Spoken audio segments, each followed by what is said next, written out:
Hello friends, मैं हूं आशीष गुर्जर। आप सबका फिर से एक बार स्वागत है हमारे यूट्यूब चैनल द गुर्जर गुरु पे। लास्ट लेक्चर में हम सीखे थे objective and limitation of accounting.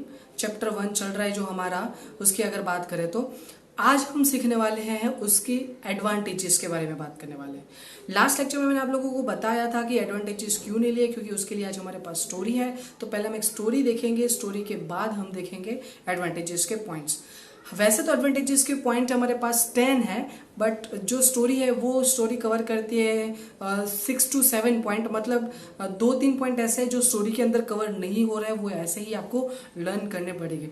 ठीक है फ्रेंड्स, तो अब स्टार्ट करते हैं हम story. So let's begin. Okay friend, तो किस्सा कुछ ऐसा था कि कोहली मेरे पास आया था। वो स्टोरी हमारी खत्म हुई थी, कोहली गया था सचिन पाजी के घर पे। सचिन की जो बेटी है वो कोहली की फैन है, इसलिए उसने कोहली को बुलाया था। वो सचिन के घर पे गया था, फिर वहां से उसने पूरी हिस्ट्री बता दी थी। वहां तक हम पहुंचे थे। अब हुआ यूं, कोहली सचिन के घर से वापस आया अपने खुद के घर पे, और वहां पे अनुष्का उसका वेट कर रहे थे। उसने बोला कि भाई कहाँ से आया? तो कोहली ने बोला कि भाई बस यूं ही मैं घूमने गया था। उसे बोला सही सही बता। उसने बोला सचिन पाजी के घर पे गया था। उसमें क्या सही सही बताऊं मैं? उसने बोला वहां पे क्यों गया था? उसने किया डाउट करना स्टार्ट। फिर कोहली को बांध दिया, खाना पीना नहीं दिया 2 दिन तक। फिर बोला, तो उसने बताया सब कुछ कि रुक मैं बताता हूँ तुझे क्या क्या हुआ था। फिर उसने बताया कि मैं सचिन पाजी के वहां पे गया था, मैं आने ही वाला था।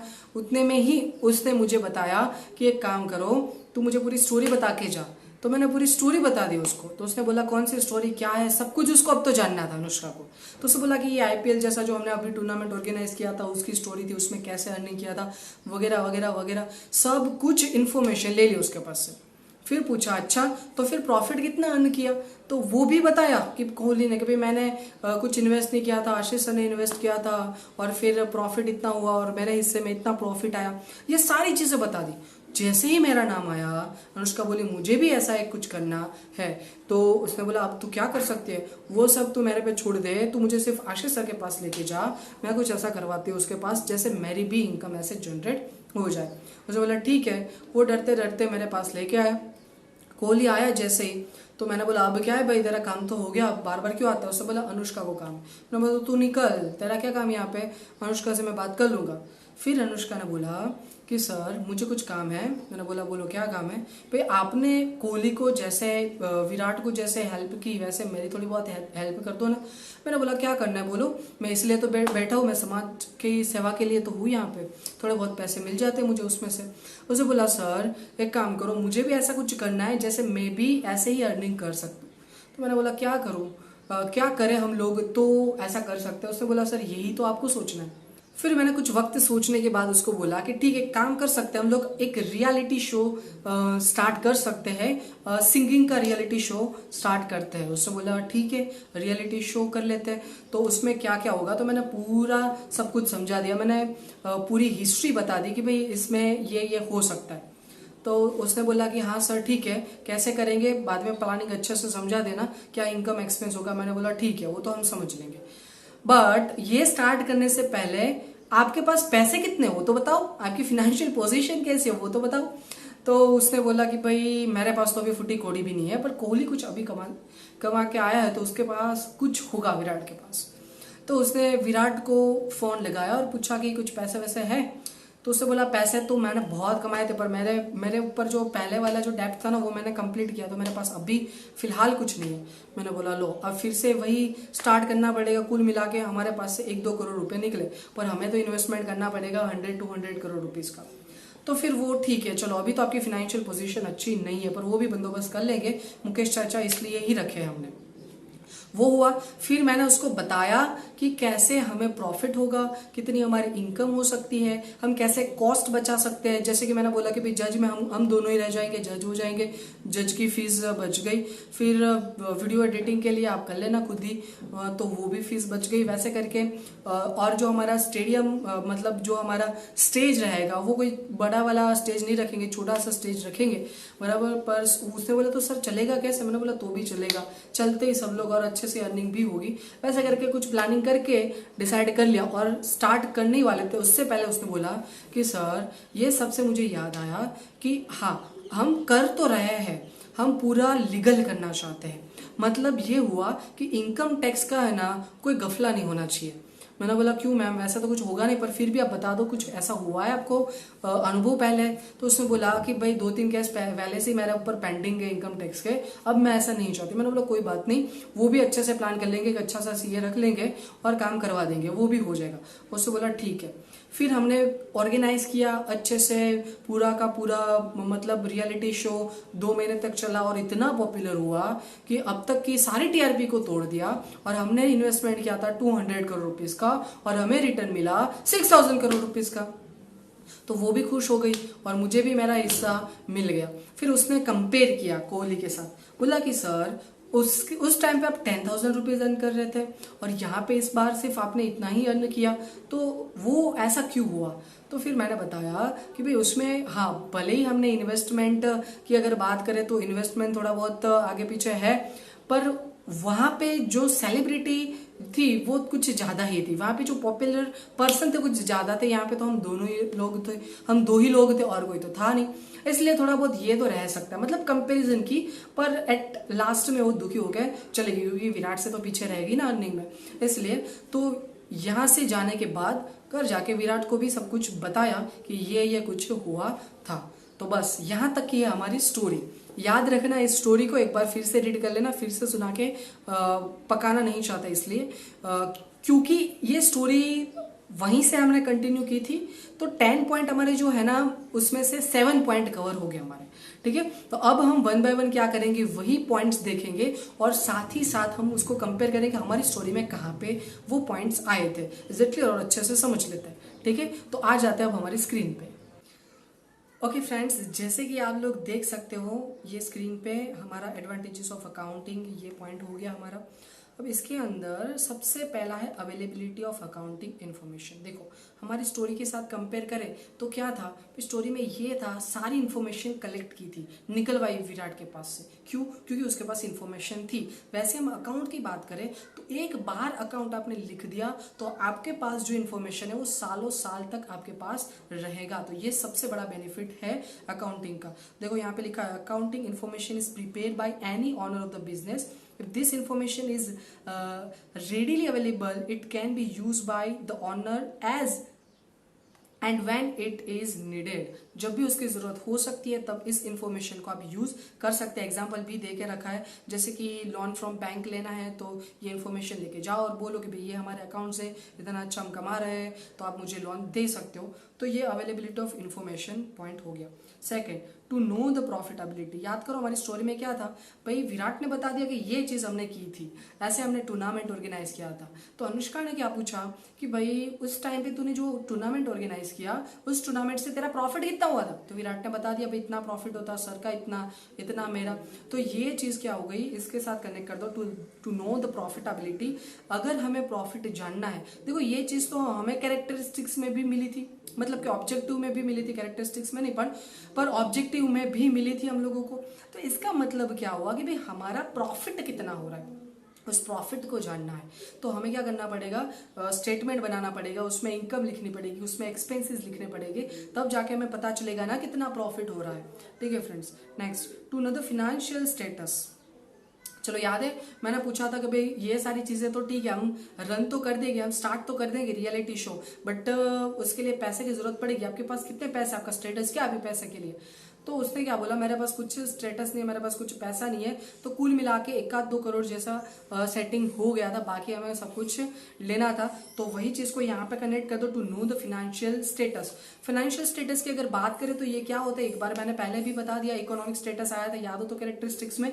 यहाँ पे कुछ ऐसा ही है कि भाई कंपनी के पास पैसे कितने हैं, उसके हाथ में कैश कितना है, ये जानना है। तो जाहिर सी बात है हमें अकाउंटिंग लिखना पड़ेगा। अकाउंट लिखोगे तब पता चलेगा इतनी इनकम हुई थी, इसमें से इतना एक्सपेंस हो गया, इतने पैसे अभी भी मेरे पास आए हैं, इतने पैसे का मैंने पेमेंट कर दिया है और इतने पैसे मेरे पास बचे हैं।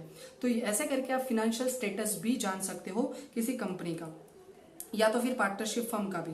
नेक्स्ट, उसके बाद है हमारे पास टैक्स प्लानिंग।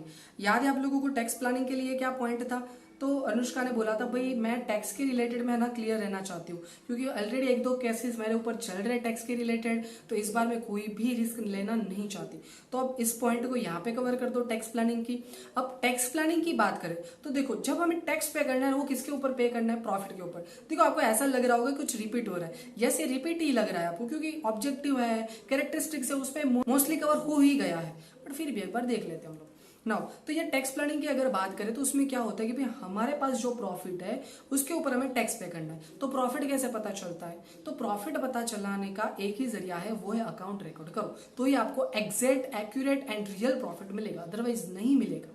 सो इसलिए ये टैक्स प्लानिंग भी आपका ये पॉइंट यहाँ पे हो गया। नेक्स्ट 5th नंबर पॉइंट है वैल्यूएशन ऑफ बिजनेस। बिजनेस का वैल्यूएशन करना है।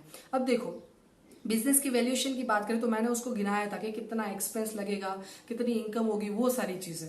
इस पॉइंट को इसके साथ कनेक्ट कर दो। अब वैल्यूएशन ऑफ बिजनेस की बात करें तो हमारा बिजनेस की वैल्यू क्या है।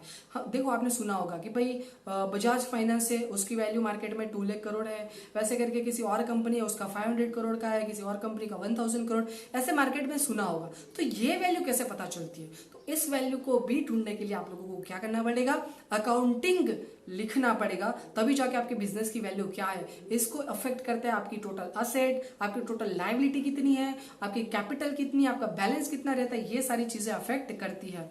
इससे ये भी एक हमारा एडवांटेजेस हो गया कि अगर आप अकाउंटिंग रखोगे तो आपको इजीली पता चल जाएगा कि आपके बिजनेस की वैल्यू क्या है। नेक्स्ट है डिसीजन मेकिंग। अब देखो डिसीजन मेकिंग की अगर बात करें, इसमें ये वाला पॉइंट नहीं कवर हुआ था डिसीजन मेकिंग की बात करें तो। अब देखो अभी से शायद 2-3 पॉइंट ऐसे हैं जो कवर नहीं हुआ है। डिसीजन मेकिंग की अगर बात करें तो उसमें ऐसा होता है कि मान लो कि मुझे कोई नया डिसीजन लेना है, जैसे कि भी मुझे कोई नई फर्म ओपन करनी है, या तो फिर मुझे कोई प्रोडक्ट का प्रोडक्शन बढ़ाना है, या तो फिर किसी प्रोडक्ट का प्रोडक्शन कम करना है। तो ये मुझे तभी पता चल सकता है जब मेरे पास दोनों ही प्रोडक्ट की इंफॉर्मेशन हो, दोनों ही प्रोडक्ट की इनकम हो, या मुझे ये पता होगा कि मेरे पास टोटल इनकम कितनी हो रही है। ये सारी चीजें जब मुझे पता होगी तभी जाके मैं क्या कर सकता हूँ, ये कर सकता हूँ कि डिसीजन ले गया कि कौन सी प्रोडक्ट रन करनी है, कौन सी क्लोज कर देनी है। क्लियर। जैसे कि एक एग्जांपल लेते हैं, ओके मान लो कि एक एग्जांपल लेते हैं बजाज का। बजाज के पास मान लो कि एक पल्सर है और दूसरा विक्रांत है। तो अभी ये दोनों बाइक उसकी अच्छी चल रही है, पर अब उसको किसी एक का जो है प्रोडक्शन क्लोज करना पड़ेगा। कोई भी उसके पास रीजन है, रिसोर्सेस नहीं है, कुछ भी हो सकता है, सेलिंग डिक्रीज हो जाए, तो उसको देखना पड़ेगा कि इसके अंदर ज्यादा प्रॉफिट हो रहा है कि उसके अंदर कम प्रॉफिट हो रहा है। उसके बाद वो डिसीजन लेके किसी एक को क्लोज करेगा। कुछ ऐसा ही यहाँ पे डिसीजन लेने में हेल्पफुल होता है। फिर 7 नंबर पॉइंट है हमारे पास एज एन एविडेंस। हम जो अकाउंटिंग है उसको एज एविडेंस भी क्या कर सकते हैं, रिप्रेजेंट कर सकते हैं। जब हम अकाउंट लिख दिया, हमने रिटर्न फाइल कर दिया, फिर भी अगर गवर्नमेंट को या तो इनकम टैक्स डिपार्टमेंट को हमारे ऊपर डाउट, तो वो बंदा हमारे ऊपर क्या करेगा, रेड करेगा। और उस टाइम पे अगर हमारे पास जो रिकॉर्ड्स है वो सही से लिखे हुए हैं तो एज ए एविडेंस भी हम इसको यूज कर सकते हैं। और ये तो ठीक है, ये तो बहुत बड़ी बात होगी। छोटी सी बात करें तो लोन लेने गए, सपोज मान लो, तो लोन लेने गए तो हमारा प्रूफ क्या है, हमारे पास ऐसा क्या प्रूफ है कि हम इतनी अच्छी अर्निंग कर रहे हैं, तो हमारे पास प्रूफ ये है, तो ये अकाउंटिंग हमारा प्रूफ हो जाएगा। Is it clear. तो अकाउंटिंग को एज अ एविडेंस आप यूज कर सकते हो। Comparison with past operation. देखो याद है अनुष्का ने क्या किया था, कंपैरिजन किया था विराट के साथ कि विराट का जो अर्निंग है वो कितना हुआ था और मेरा अर्निंग कितना हुआ। दुखी होकर फिर घर पे चली गई थी। उस पॉइंट को यहाँ पे लगा दो। तो कंपैरिजन विद पास्ट ऑपरेशन। भाई लास्ट ईयर की बात करें तो लास्ट ईयर में प्रॉफिट मेरा कुछ ऐसा हुआ था कि भाई 1 लाख करोड़।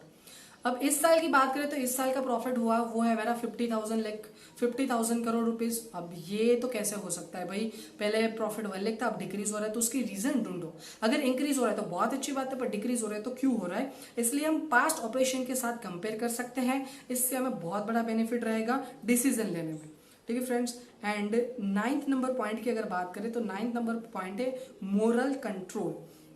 अब देखो क्योंकि हम अकाउंट लिख रहे हैं इसलिए फ्रॉड और एरर होने के चांसेस तो कम हो गए। याद है ना, ये पॉइंट था हमारा लिमिटेशन में। तो अगर फ्रॉड और एरर की अगर बात करें तो ये अगर कम हो जाएगी तो इसका मतलब एम्प्लॉय जानबूझ के ये चीज नहीं कर सकता है।